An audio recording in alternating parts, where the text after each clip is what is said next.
Tina, and I'm with Warren Coalition. I also have a special guest with us today, Mady, and she's going to be joining us. Yes, thank you. Nice to be here. Thank you for your time. We're going to dive into My Story Weaves Our Story, and today we're going to focus on the Hispanic and the Latino community. Some of these things that we're going to talk about today are personal, so I thank you for your time and your vulnerability. I think it will get us that much closer to understanding how the community can better understand the Latin community and the some of the heritage and things that come along with that culturally, and how businesses can help build more inclusivity within our community. So with that being said, the goal of this diversity panel is to create an ongoing series representing and reflecting the unique experiences and perspectives and viewpoints of the people and the communities that we serve. This series will serve as a space for people from different populations within our community to make their voices heard and to give others the opportunity to learn from their perspectives. We're going to dive into our first question. I know that you joined us last year, so this is kind of a wrap up, but share one fun fact about you. One fun fact about me. Let's see here. I am half Puerto Rican and half Mexican. How about that? Okay, I like that. Okay, so what is some of the misconceptions that you feel the community has about the Latin community? So I think that one of the first things that pops into my mind is the conception that everyone wants to be called Latinx. I think that's a newer term that's been circulating. And for maybe the younger population, they understand the Latinx background or where it originated from. But for the older population, or probably for the majority of the population, they really don't resonate or identify with the Latinx term. So I think the misconception is that we think that we have a new term for our population, but the population really doesn't connect with it or even understand where it even originated from. So. And Latinx, actually, can you explain a little more about the Latinx term? So I think that the Latinx term generated from really making it gender neutral, and I think the problem is that the Spanish language is a very gender specific language. So when you try to gender neutralize a language, it just makes it a little more complicated, right? And so I think that's where the Latinx part came from.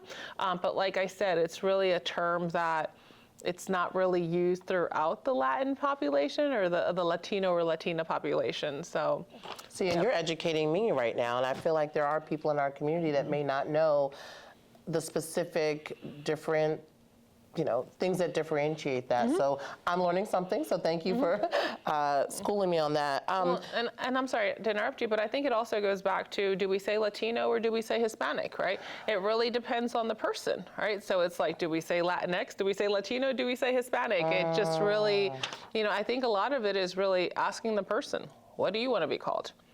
So. I think that makes total sense, because as an African American woman, I often will say, hey, I'm a black woman. But there are people that saying the word black is offensive. I'm African American. And I don't identify as African American because I have never been to Africa. So I naturally will say I'm the first black woman to run and win a seat on council. But other people take offense to that. So that makes total sense now that you're saying that. Yeah. So what are some of the other misconceptions that you feel people have about the Hispanic population? I think one of the misconceptions that I see frequently is in regards to legal status here in our community. Why don't people come the right way? You hear this so much, right? There's a legal way. Why not come here the legal way? Why not do it? And I think that if you've never gone through the process, you don't really understand how complicated that is. It's not easy to you don't just get to walk into an office and say, hey, I want to be legal in the United States, make me legal. it's not that simple. When you think about immigration to this country, many of our European countries have lotteries to be able to come here. So citizens of that country, or let's say France, apply in a lottery, and they get to, they choose, I don't know what, 20 people every 6 months to come to the U.S. So if you get a lottery visa, you get to come here legally. Right? That doesn't exist in South America and Central America. So those procedures that are in place to do this the correct way don't always work out that way. So if you don't have a lottery program, and if it's difficult, if you go to an embassy in El Salvador, if you don't have money in a bank, and if you don't have a good job, then you're unable to get a visa to come here. They're going to immediately see like, wait, if you don't have a good job, you don't have money in the bank, that means when you get to the U.S., you're not going to want to come back here. Right, you're going to overstay your visa, right? So those are reasons why people get denied. So yes, there's a process. You go and you apply, but everyone gets denied. So then you have no choice but to come here undocumented, right? And so I think that's one of the biggest things that I see and hear is people frustrated that, well, they should just do it the right way, or they should just come the right way. Unfortunately, the system is broken. Like, it doesn't work how it should, and therefore people don't have the choice to come here the right way or do things the way that we think they should be done. So. That's interesting. Thank you for sharing that. What do you think that we can do to improve relations between the various groups within the community? We know that that's going to take time. It doesn't happen overnight. But what are some of the thoughts in your thought process of what we can do to build those relations? I think that, like you just mentioned, everything takes time. Just like we've seen with the African American community or with the Black community, how it has taken time to make change. We're seeing that same effect with the Hispanic population. You can't expect change to happen when you had over 250 years of slavery. You've had 99 years of segregation and barely 60 years of freedom, right? So you can't expect things to move quickly because they haven't moved quickly. You're going to see that same progression with the Hispanic population. Like you're seeing some of the same patterns, some of the same struggles and barriers that community faced. You're seeing it with the Hispanic population as well. And so I think a lot of this always goes back to communicating. If we go back to the Latinx, well, if your company wants to use Latinx, reach out to your customers. Like, who are the people that you're working with? Survey them, ask them. Like, is this the term that you want us to use? We run off assumptions so much. Like and I think that that's our biggest downfall, instead of really looking at, hey, I want to serve this population. I want to help this population. Let me talk to the population. Go to the source. Let me go to the source, instead of, many times we'll, translate a document and think, oh, we've done good. Well, you translated a document that still had really wordy, difficult material in it that, even if it's in Spanish, it's not going to be understood, right? Instead of looking at it differently, like, what information should I be sharing with this specific population? What information should I be explaining, or what should I be focusing on, versus checking off the box that I translated a document for them? I think that happens way too often. People are like, absolutely. okay, we're practicing diversity and inclusion. We translated our documents. Check. And it's like we've added a person of ethnic, background. Check. There's all these boxes, and we're eager to check these boxes. So what I hear you say is, rather than checking the boxes, let's go to the source. Let's better understand, how people like to identify and some of the thoughts that they have. And surveying is always a good indicator. When people, if they can share openly and expect. The other thing is, you want to know that the information is not just being shared willy-nilly. It's like, are you going to do things to make change with this? Are you going to produce a pamphlet or a brochure or an educational material that will be useful and not offensive or... Well, and using the term Hispanic or Latino is so broad, right? Because I can sit here and explain my situation and explain my story. I have never been undocumented.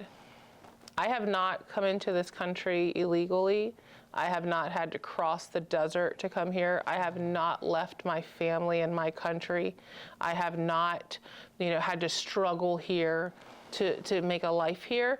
And so me as a Latina, my story is one, but yet that of my father coming to this country is a totally different story as a Latino, right? So, and not just that that's the generation before me, that's what's happening right now with newer generations. They're reliving those stories as well.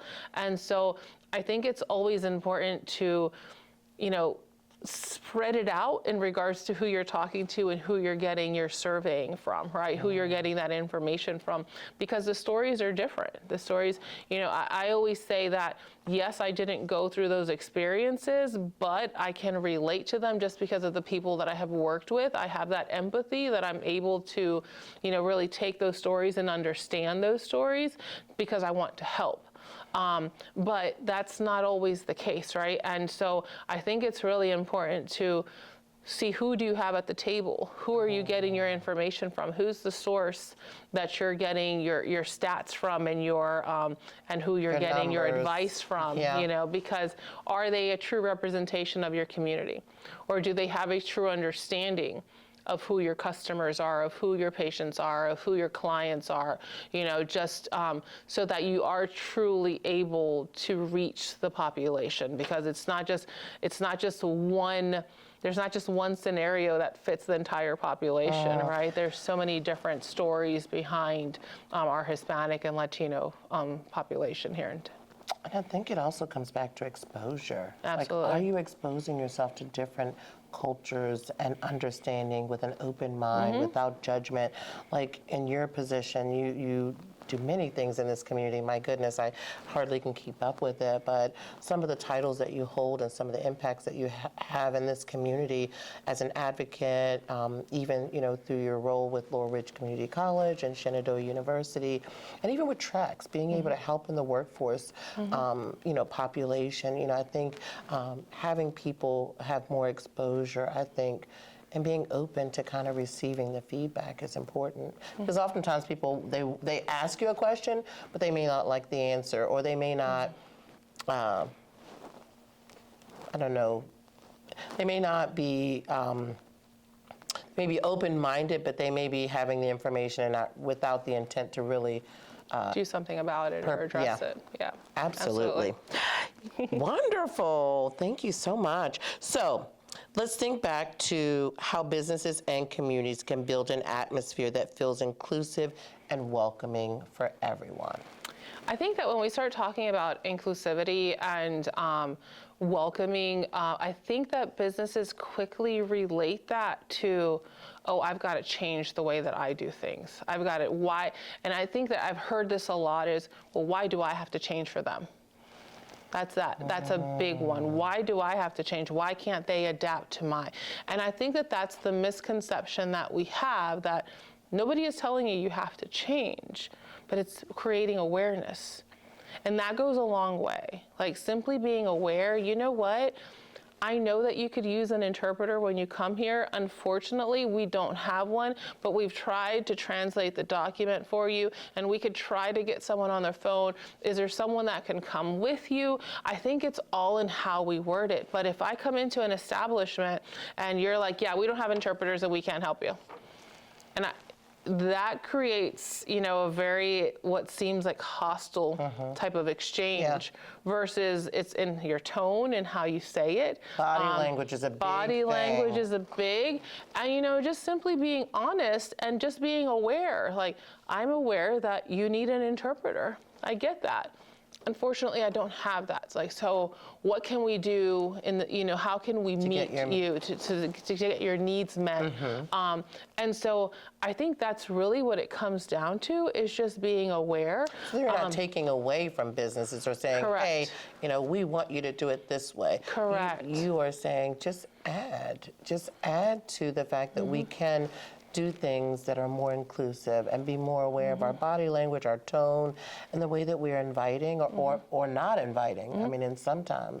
Well, also remembering also that if your agency or organization accepts federal funding, under the civil rights, you are actually required to provide language access. So that is under Title VI. And so in federal funding means if your office accepts Medicaid or accepts Medicare or any type of federal grants or anything like that, that is a Title VI requirement that your office has language access. And that's not just Spanish speaking, that's also deaf interpreters. So it, you know, it includes that as well under Title VI. Accessibility. Accessibility. Even with disabilities. Correct. So yeah, so that's just something to kind of keep in mind too for businesses. But yeah, I think that it really comes down to, and I teach this when I teach culture and equity to my students at Shenandoah, I always tell them, I'm not trying to get you to change your culture or how you see things in your lens. Like, that's who you are. I'm not trying to change who you are, but I'm trying to make you aware. And we can't make people aware of other cultures if they're unaware of their own. We have to kind of get away from that mindset that when we say culture and diversity, that we're talking about them, that we're talking about other people. That means if we've come to like think that culture means a different race or a different language, different food. And we forget that culture and diversity is so much. There's so many pieces in there. There's, you know, your marital status, it's your financial status, it's your education. Workplace culture as well. It's your physical abilities. Like, what, do you have a visible disability? Do you have an invisible disability? Like, all of those things fall under culture, but we've gotten so accustomed to just think culture just has to do with race and language and ethnicity, and we've forgotten that it's bigger, it's much bigger than that. And so I think that when businesses can look at their own work culture, their organizational culture, like, what is our culture here? You can recognize it, and then you're able to see those that are coming to your establishment, what their culture is, right? And it's not that we're going to change, you have to change your organizational culture. It's how can you add to it? How can you be aware of other people's culture so that your business can flourish with that? So. Yeah, because we have the landscape is ever changing. We've got all kinds of people that are contributing to our community, and so Absolutely. Accessibility is a big thing. Okay, so the last and final question that I have for you is, if you could have a magic wand, what would the perfect inclusive kind of community look like for you? What would the inclusive community? I think it would, at the end of the day, would just be a community full of empathy.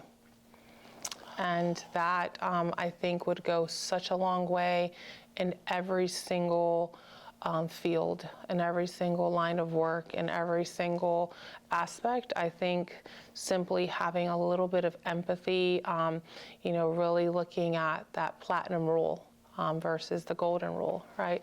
And so I think that that would just really enhance people's interactions, whether it's in the medical field, in the education field, whether it's in you know, industries, business industries, just whatever it is. I think that that just really changes the view for the dynamics of everything, you know, in the workplace and just everywhere, you know, just getting gas, just driving down the road, you know. I'm getting teary-eyed about that because I think that in some terms we've gotten away from the empathy part of things. Well, I think in some terms, did we ever really even have empathy? Like, I think I think that we are really pushing for something that is out of everyone's comfort zone because we've never really been there, right? And so I think we're pushing for something that seems like a challenge for some. It seems like it's so simple, but I think it also seems like so far-fetched to have this empathy that everyone wants. But if we really were to look at it and see just how easy it is to provide empathy and what an impact it would have on all of those fields, all of those areas, all of those lines of work, I think we would really see a lot of difference in our communities. Oh, wow. And there's so much good out there. Like, you got so many change makers, so many shakers and movers, in our community. And I think bringing that empathetic part to it. And I think oftentimes people are scared of things that are different.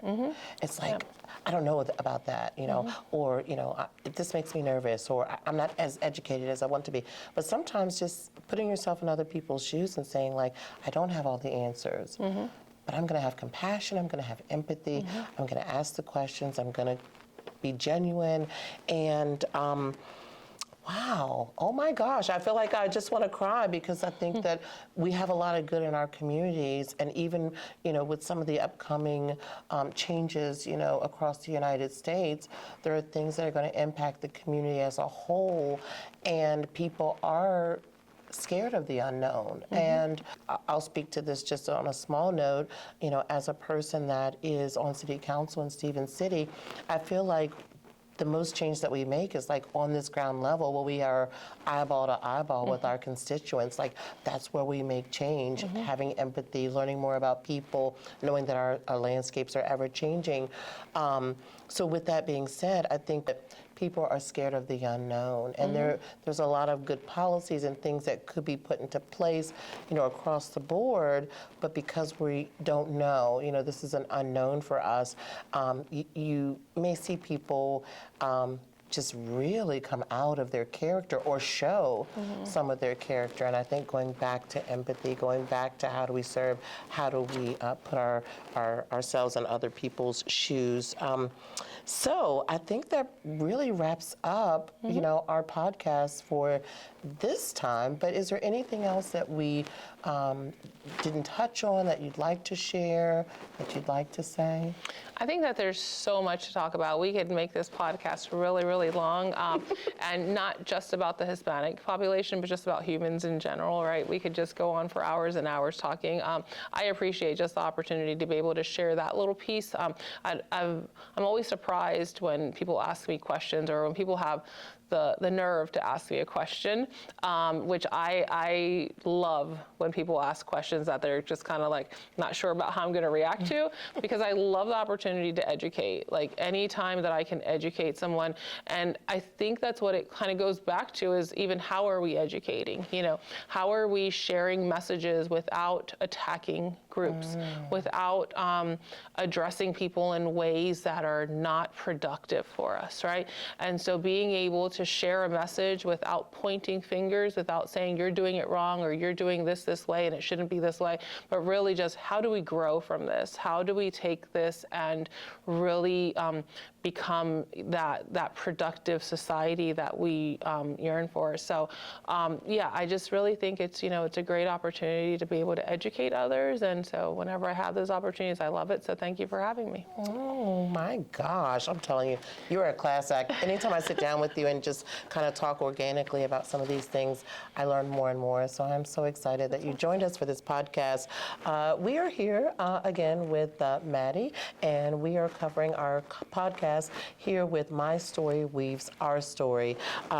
Please join us on our social media. You can find us on Facebook and across the board. And you can also go to for our listeners, you can go to our website, and at this point, we're going to send out all of our thank yous to you guys, and I hope that this was an opportunity for you guys to learn and absorb some of the information that was shared today. So insightful. Thank you so much. Thank you for having me.